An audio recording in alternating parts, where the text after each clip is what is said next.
Bismillahirrahmanirrahim. We are discussing Aristotle's Poetics. We'll have a critical analysis of it and see what Aristotle is saying through his famous book, the Poetics. Aristotle, 384 to 322 BC, was a Greek philosopher and a polymath. Polymath was a sage, a kind of a wise person during the classical period in ancient Greece. Taught by Plato, he was a founder of the Lyceum, and it was the peripatetic school of philosophy. It is a kind of school in which the teacher is moving, the students are following. There's no proper seatings, or there's no proper order of the classes like we see in today's age. His writings cover many subjects, and like he has great range of writing, including physics, biology, zoology, metaphysics, logics, ethics, aesthetics, poetry, theater, music, rhetoric, psychology, linguistics, economics, politics, and government, and so many others. So he was a quite learned person. He was a disciple of Plato, who was a disciple of Socrates, and Aristotle was the teacher of Alexander. He provided a complex synthesis of various philosophies existing prior to him. Like, in some way, he differed from his teacher, Plato, और कुछ इसकी philosophies उसकी philosophies को continue करती हैं. It was above all from his teaching that the West inherited its intellectual lexicon, as well as the problems of maths, methods of inquiry. आप कोई भी like book देख लें, पॉलिटिक्स से रिलेटेड, साइकोलॉजी से, फिलोसफी से, उस पे जो डेफिनेशंस जो सबसे ज्यादा इंपॉर्टेंट कंसीडर की जाती हैं वो अरिस्टोटल की डेफिनेशंस हैं. As a result, his philosophy has exerted a unique influence on almost every form of knowledge in the West, and it continues to be a subject of contemporary philosophical discussions. तो उसकी चीजों के ऊपर आज भी discussion हो रही है, उसकी फिलोसफीज और डेफिनेशंस को आज भी मुस्तनद कंसीडर किया जाता है. So, Aristotle in Poetics proposes to discuss poetry. और वो कहते हैं कि poetry is a means of a mimesis. So mimesis means imitation. हम poetry को use करते हैं imitate करने के लिए by means of language, rhythm, and harmony. As creatures who thrive on imitation, we are naturally drawn to poetry. So basically, he gives his definition of tragedy here. The tragedy is an imitation of an action. उस ज़माने में poetic manner में होती थी. That was serious, complete in itself, having a certain magnitude, और उसमें pity और fear के elements होते हैं, catharsis develop होता है. So this is what he talked about tragedy. So in particular, वो focus करता है tragedy पे, और which uses dramatic rather narrative form, and deals with agents who are better than ourselves, like बड़े supreme लोग होते हैं जिनको वो उस tragedy का part बनाता है, या एक fall of a great man जिसको भी हम discuss कर रहे थे.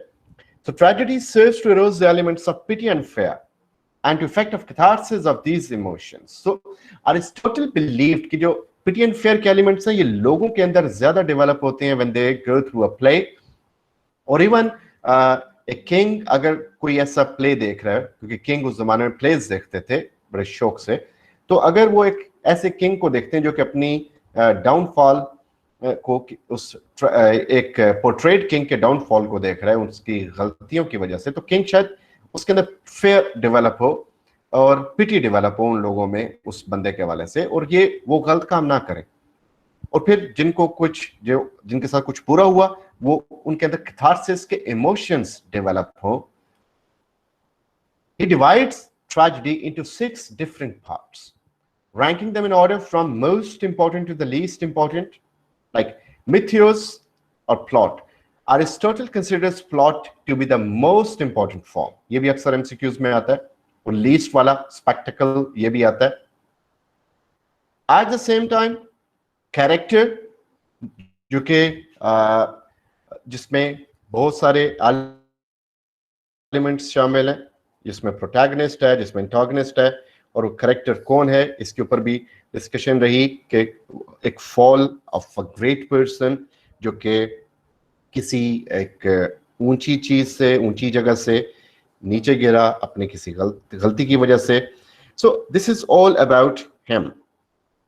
देन थॉट, कि थॉट कैसे यूज हुई उसके अंदर, क्या चीजें उसमें यूज हुई, कैसे उसको निट किया गया प्ले को, डिक्शन कैसी थी, लैंग्वेज कैसी यूज हुई उसके अंदर, मेलोडी क्या थी, what kind of role chorus was playing, and spectacular which was the scenery itself.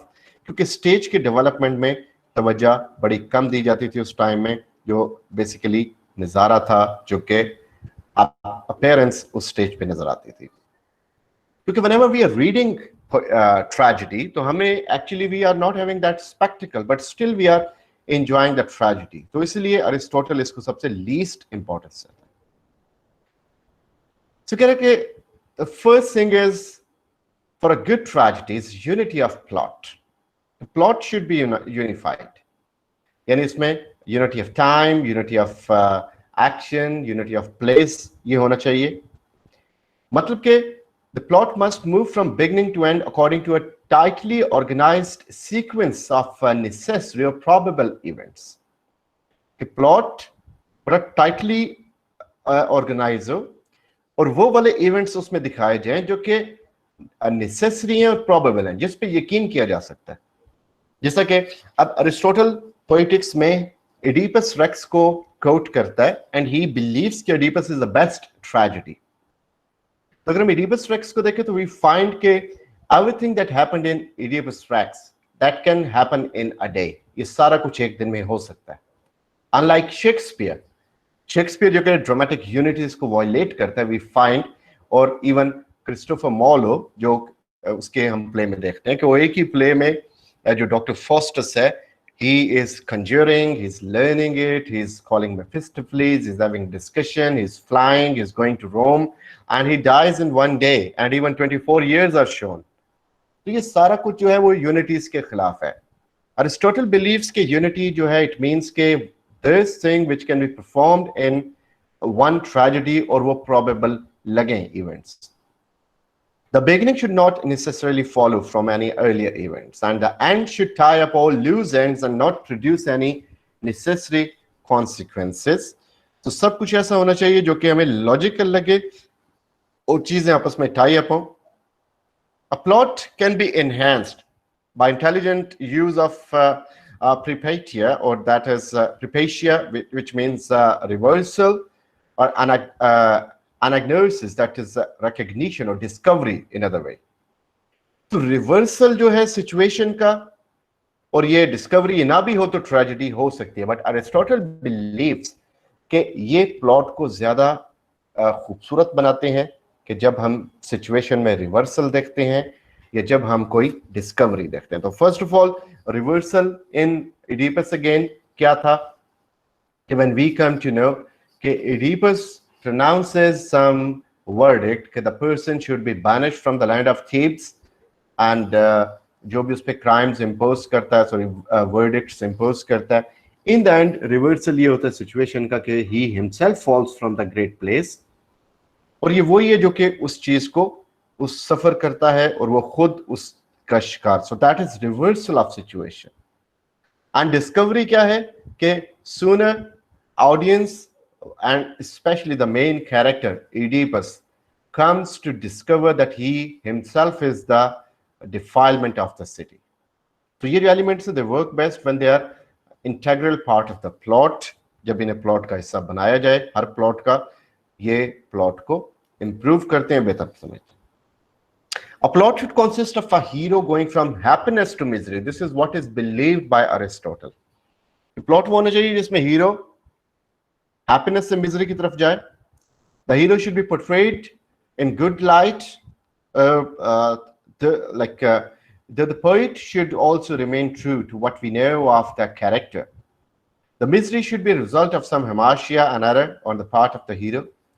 Like उसमें poet कोई improbability use ना करे, hero के बारे में वो चीज बताए जो कि वाकई ही जिसको audience जानती है. For example, if we talk about Oedipus, तो Oedipus के बारे में हिस्ट्री को चेंज ना करे, जो उसके बारे में लोर्स, फोक टेल्स हैं, जो मिथ्स हैं, उनको एज इट इज बयान करे.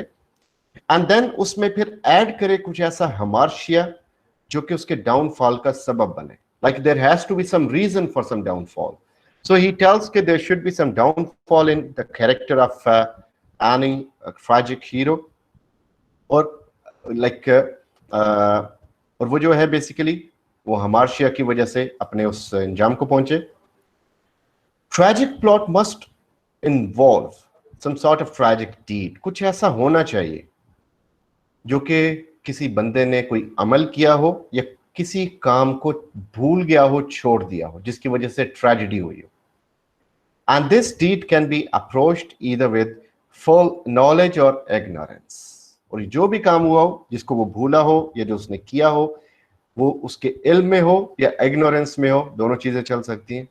For example in first part of Oedipus Rex यानी द किंग इडीपस जो है उसमें क्या है बेसिकली कि इडीपस is having a knowledge, but he's more ignoring the knowledge, or he's more ignored, or he's a seeing blind. Tiresias is a blind seer, and Oedipus is a seeing blind, rather. So Tiresias sees, and Tiresias sees the unseen things, though he's blind. Oedipus, as compared to Tiresias, is able to see, but he's not watching what he should have watched. So Oedipus, in what Oedipus is doing is that he is having ignorance of what he has done.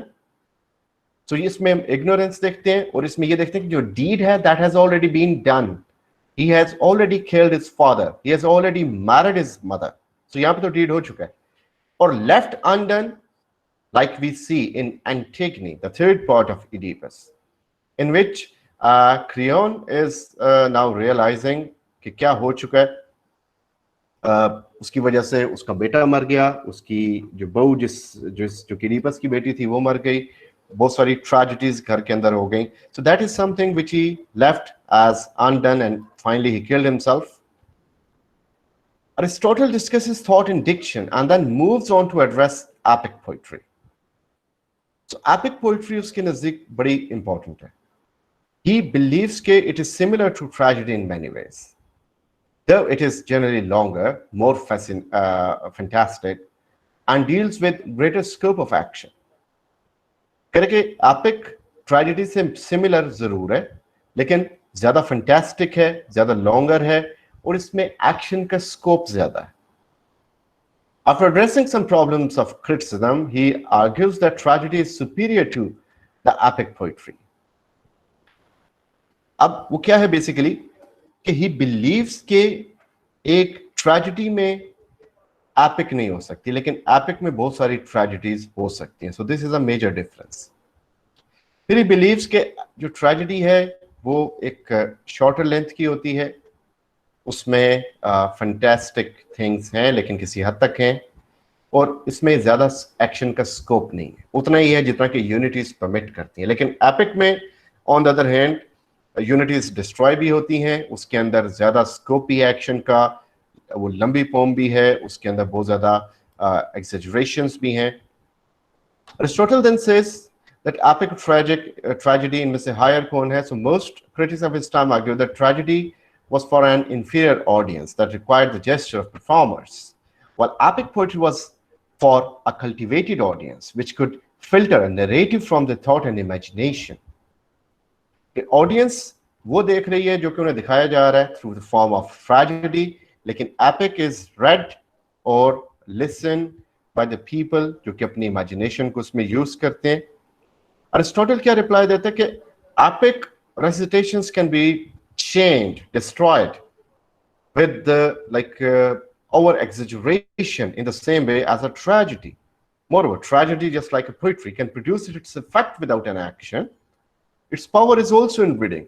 जरूरी नहीं कि यानी Aristotle respond कर रहा है कि जरूरी नहीं कि आपने ट्रेजेडी को सिर्फ पढ़ना है, देखना है. That can also give its proper response when you're reading it.